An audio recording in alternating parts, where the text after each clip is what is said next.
L'artigiano studia amorosamente la sua materia, ne spia il comportamento e le reazioni, la interroga per poterla comandare.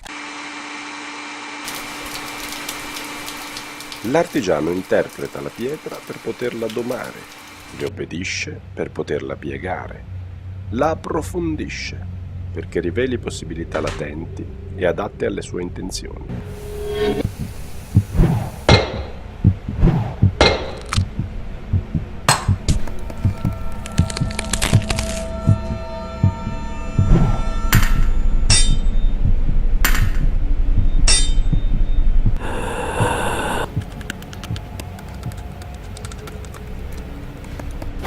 L'opera uscì dalla materia.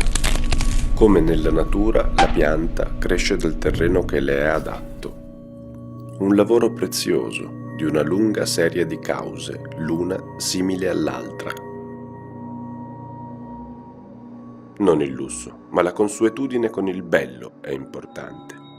Scegli l'artigianato ligure.